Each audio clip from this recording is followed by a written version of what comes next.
manifestación de los pueblos de la parte este de la isla, antes española o de Santo Domingo, sobre las causas de su separación de la República Haitiana.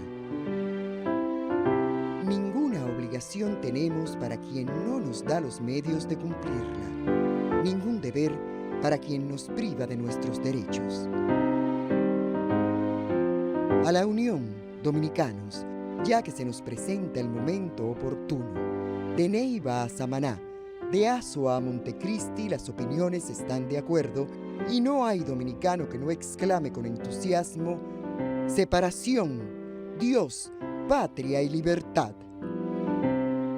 Santo Domingo, enero 16 de 1844 y primero de la patria.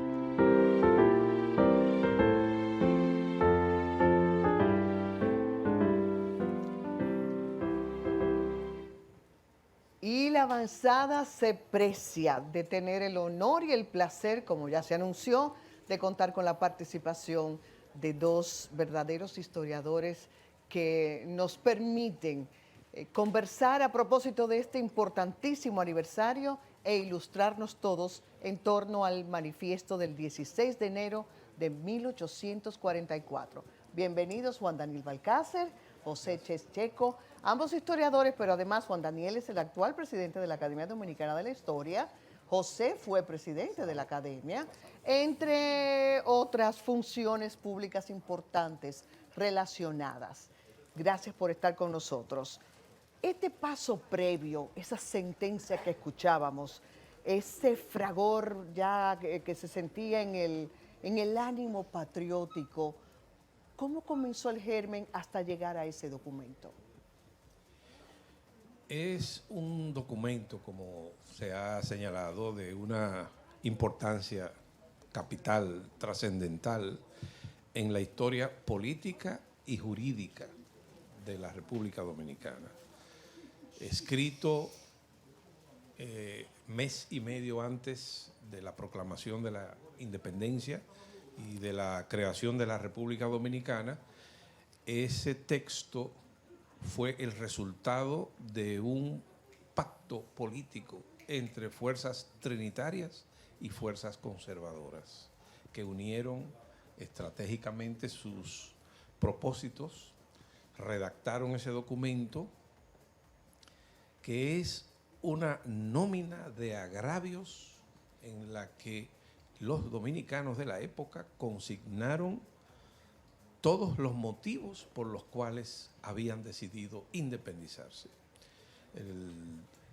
Es una relevancia especial, fue también una especie de constitución para la Junta Central Gubernativa y organizó la manera en que debía conducirse ese gobierno. Pero en esa cita que se mencionó hace un momento, es interesante notar que el documento pone de relieve y le concede una especial significación al gentilicio dominicano.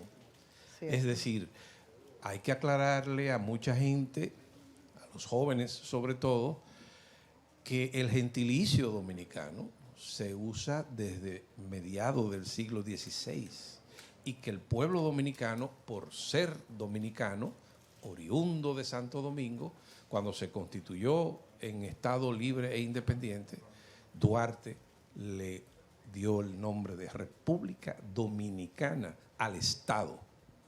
Pero el gentilicio ya existía y prueba de ello es cómo es reivindicado en ese documento que es la manifestación del 16 de enero. En este momento que se concibe y se redacta este manifiesto,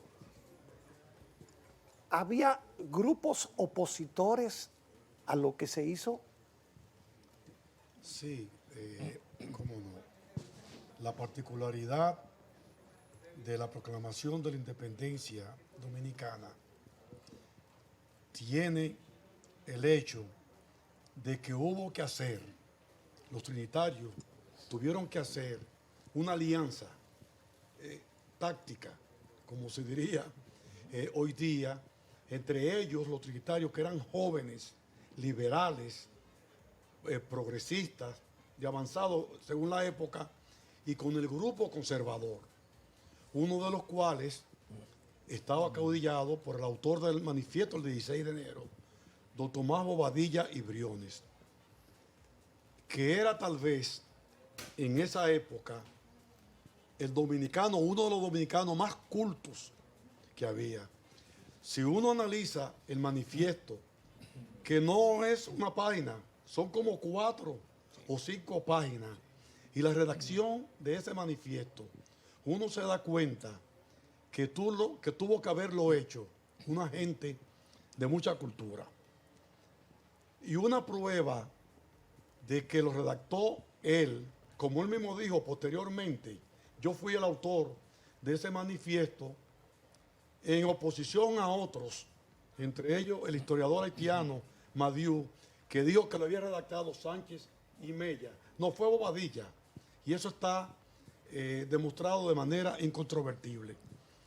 Pero uno de los rasgos que tiene ese manifiesto de lechura de Tomás Bobadilla, aun cuando compartido por todo el grupo, lo firmaron 156 a 157 firmas que estamparon y aprobaron el documento.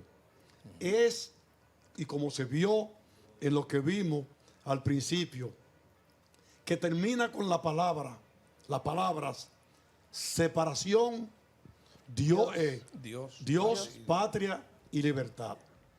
Don Betilio Alfaro Durán, uno de los más eminentes historiadores dominicanos, ya fallecido, en la introducción a la edición que hicieron los bibliófilos en los años 70 del manifiesto, un trabajo de Emilio Rodríguez de Morici, otro historiador eminente, sí, que también hemos tenido. Él dice que el hecho de que Bobadilla le pusiera esa palabra para terminar indicaba la intención de ese grupo que acaudillaba a Bobadilla y otros como Buenaventura Báez de conseguir el protectorado de la República. Contrario a lo que está en un documento que es clave en el surgimiento del Estado Dominicano y de la dominicanidad, que es el juramento trinitario de años anteriores, del 1838. En ese juramento, obra de Duarte, se dice, que van a luchar para separarnos de Haití y conformar un Estado libre, independiente y soberano que se denominará República Dominicana. Y luego sigue el juramento exponiendo lo de la bandera dominicana. Los colores, supongo, y todo eso, ¿no? Esto es muy importante porque es bueno recordárselo a la gente que había grupos que querían acogerse, vamos a decir, a la sombrilla de España. Había varios grupos. Exactamente. Había pro-españoles. Exacto. Había pro-inglés, minúsculo. Había pro-francés, que era el mayoritario. Sí. Había pro-haitianos, que entendían que las cosas deberían quedarse como estaban. Y estaban los trinitarios, que como dice José, eran pro-independencia pura y simple. Sí. Los demás, por eso yo digo siempre que en el manifiesto concurrieron tirios y troyanos, mansos y cimarrones. Es decir, y prueba de ello es que cuando se conformó el primer gobierno dominicano de la Junta Central Gubernativa, la presencia trinitaria es minoritaria. Estaban los conservadores. Ahora, ese documento, cuya influencia está también inspirada en la Declaratoria de Independencia de Estados Unidos, es considerado el acta de independencia dominicano. Y como tal, y decía uno de los hijos del historiador García, Alcides me parece, o Leonidas García Lluvere, que su importancia es de tal magnitud que en la colección de leyes y decretos de la República es el primer documento, antes de la Constitución del 6 de noviembre. A eso iba con esta pregunta, o a eso voy. Justamente el documento sirvió, digamos que como carta magna hasta el 6 de noviembre de ese mismo año, cuando se proclamó la primera Constitución. ¿Qué estamentos más importantes establecía? Sobre todo considerando esa variedad de grupos que había detrás, pero que al final se pusieron de acuerdo con un mismo propósito. Claro, lo primero era la creación de la República, del Estado. Luego se fijaron también en el territorio, establecieron las provincias, que entonces eran 4 o 5, fijaron la asamblea constituyente. El gobierno tenía que convocar una asamblea constituyente para redactar la Carta Magna, que finalmente tuvimos el 6 de noviembre de ese mismo año. Y también definió la forma del gobierno, que debía ser un gobierno colegiado. Es decir, el primer gobierno dominicano que tuvimos era colegiado, aunque estaba predominado por los conservadores, pero había trinitarios, Sánchez, Mella. Cuando Duarte regresa en el 15 de marzo, es designado en la Junta Central Gubernativa. Y bueno, y ahí fue que se dieron los primeros roces entre esas clases políticas que lamentablemente culminaron en la derrota del grupo trinitario y en su expulsión del país a perpetuidad.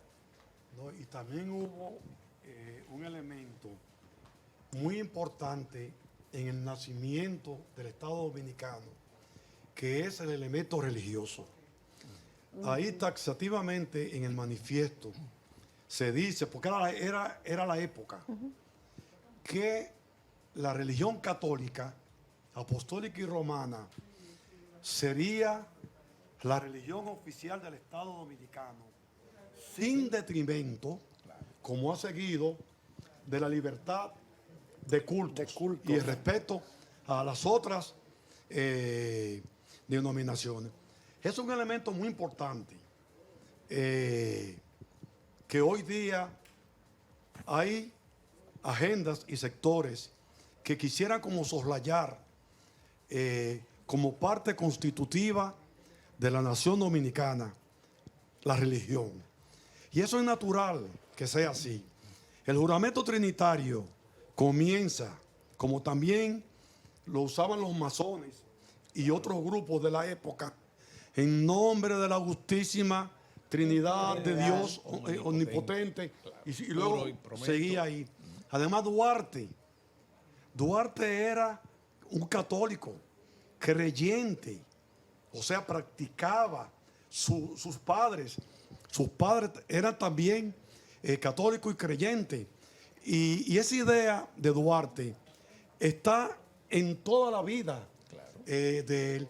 Y era lógico que si él creía en esa idea, tratara de que el Estado que él propugnaba, porque surgiera, se fundamentara también en esas ideas religiosas. Que están plasmadas en el escudo. Y no en vano, el mismo manifiesto termina con el lema, hoy lema nacional, sacrosanto de Dios, patria y libertad. El único escudo en el mundo, el único escudo en el mundo que tiene la Biblia, en un versículo de San Juan.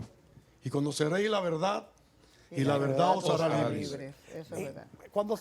Antes de producirse la expulsión del país del grupo que concibió este manifiesto, ¿qué argumentó el grupo que procedió a ejecutar esa expulsión? No, el grupo que fue expulsado fueron los trinitarios. Sí, sí. Ellos suscribieron el documento y como señalaba José, bueno, pues como fue un pacto, hubo que ceder para que pudiese fluir el 27 de febrero cristalizarse. Si no, no hubiese podido nacer la República.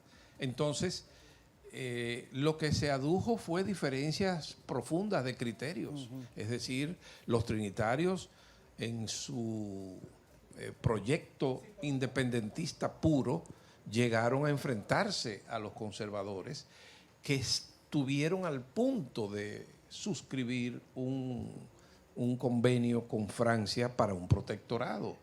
Qué paradójico que fueran Duarte y los trinitarios los que pujaron, construyeron todo ese camino hacia la libertad y la independencia y que finalmente fueran excluidos. Don Emiliano Tejera en una ocasión dijo, los que hacía pocos días eran libertadores, ahora eran expulsados como traidores a la patria. Qué mezquindad la humana, ¿eh? Así Ahora, Lisette, viendo la época, se puede entender por qué sucedió eso. Como decía Juan Daniel, si los trinitarios, que eran los puros, los idealistas, los progresistas, no se alían con ese sector conservador, no hay independencia. No, claro. ¿Se entiende cómo es? Sí, claro. Y como eran los que tenían, eran los más veteranos, Bobadilla era, hoy día se diría, era un zorro. ¿Tú entiendes? No era una papita.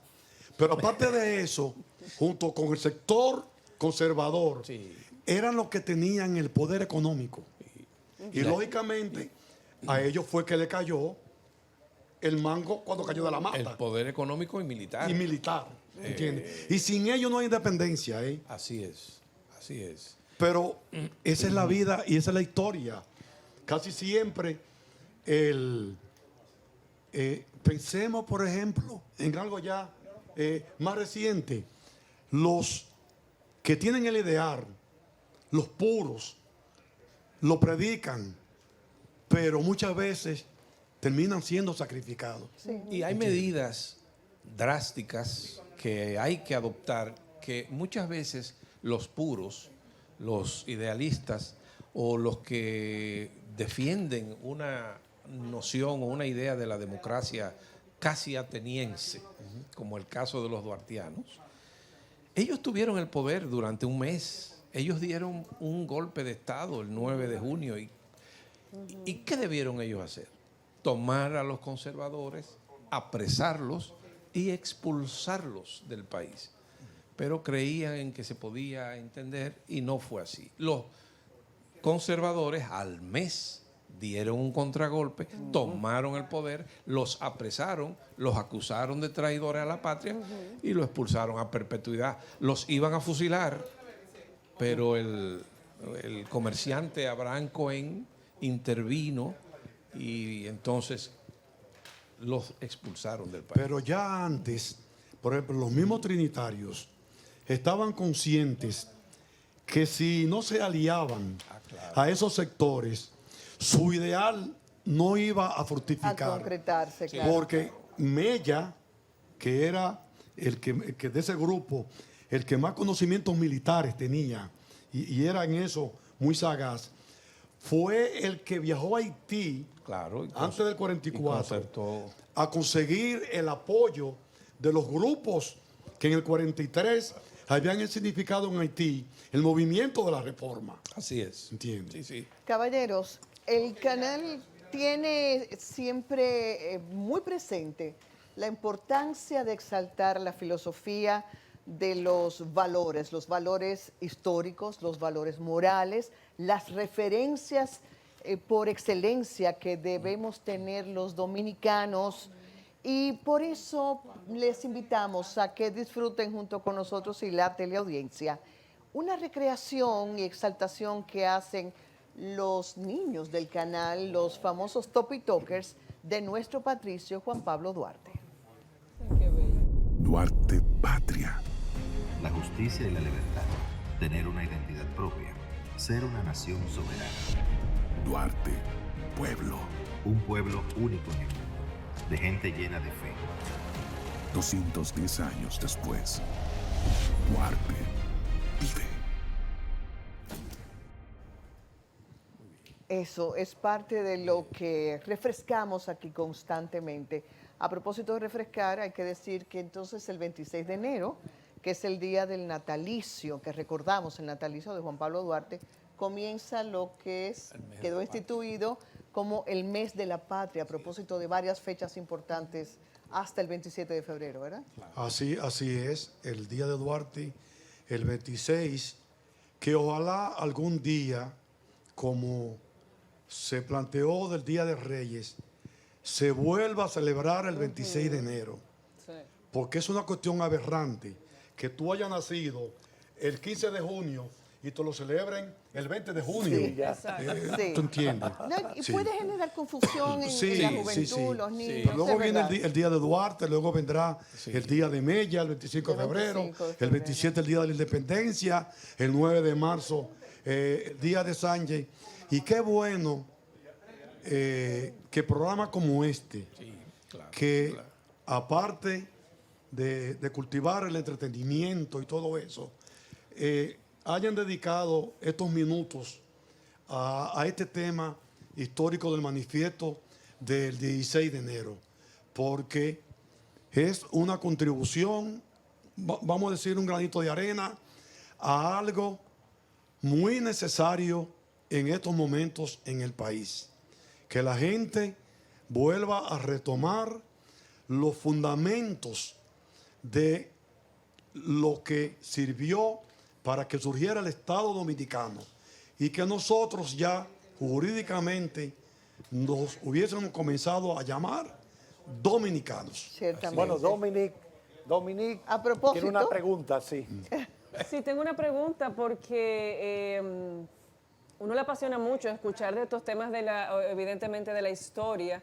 Y una de las cosas que me llama la atención que ustedes hablaban, cuando Pedro Santana pues toma la Junta Gubernativa, ¿verdad? Y desplaza a los trinitarios, que fue a principios, mediados, ¿verdad? Del 44, y luego se ejerce la presión a los diputados para que vayan a San Cristóbal a debatir, ¿verdad?, lo que iba a ser la Carta Magna. Ya con esta hostilidad, con esta presión al grupo de los trinitarios, ¿verdad?, sacarlos, declararlos no gratos. ¿Cuáles eran las personas que estaban, cuáles eran estos diputados que pudieron, bajo esa presión de Santana, poder incluir en nuestra Constitución ese argumento más democrático con la influencia de la Iglesia, ¿verdad? Y con la influencia per se de Santana y demás? ¿Quiénes eran esas personas que estaban ahí? La expulsión de los trinitarios es unos meses antes Sí, claro. de la... Fue como por agosto, ¿no? Agosto fueron apresados y deportados en septiembre.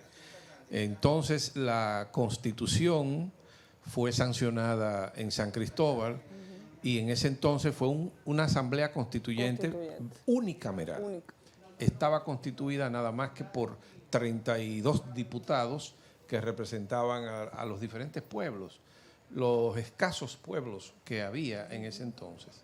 De manera que más que los diputados, en realidad la visión y la percepción que se impuso fue la visión de Santana, de Bobadilla y de una persona que casi no se menciona, pero que tuvo una influencia determinante en esos días genésicos de la República, que fue el cónsul francés Saint-Denis. Era como el cerebro gris junto con Bobadilla, eminentemente antiduartiano. De él es la idea de que Duarte era un joven inexperto que luego Bobadilla lo usó y que protagonizó un 18 brumario aquí cuando el golpe de Estado del 9 de junio. En realidad, los muchachos, porque así Claro. eran, chocaron con una mole. Y bueno, y se quedó en el proyecto de ellos en una cristalización a medias. Pero tuvimos república, tuvimos el Estado y luego sobrevino la guerra dominico-haitiana de 17 años y ahí los dominicanos defendieron su identidad. Razón de más para que, como decía José, nuestro espacio, toda la programación, de hecho deberían ser todos los medios de comunicación, recreen nuestra historia, porque al conocerla valoramos más quiénes somos y lo que somos y cuidamos lo que a veces por desconocimiento, intereses, pudiéramos estar perdiendo. Y yo creo que eso es vital. Así que para nosotros eso es un compromiso. Gracias, Gracias. por Gracias a ustedes. permitirnos tener fuentes tan prístinas en ustedes, dos prestigiosos historiadores, Juan Daniel Balcácer y José Checheco, a propósito de este aniversario del manifiesto del 16 de enero de 1844. Pausamos en el contenido, pero quédese ahí, porque aquí todo vale y es interesante. Además, a la vuelta vamos a conversar con alguien muy chulo, que yo quiero mucho y muy querido por todo el mundo. Hablo de René Castillo. ¿Están listos? ¡Claro que sí! ¡Wow! ¡Juan Pablo Duarte! Un encuentro. Un sentimiento de admiración. Hola, hijos de la patria. El máximo ejemplo de entrega por la conquista de nuestra libertad. 210 años después, Duarte vive. Antes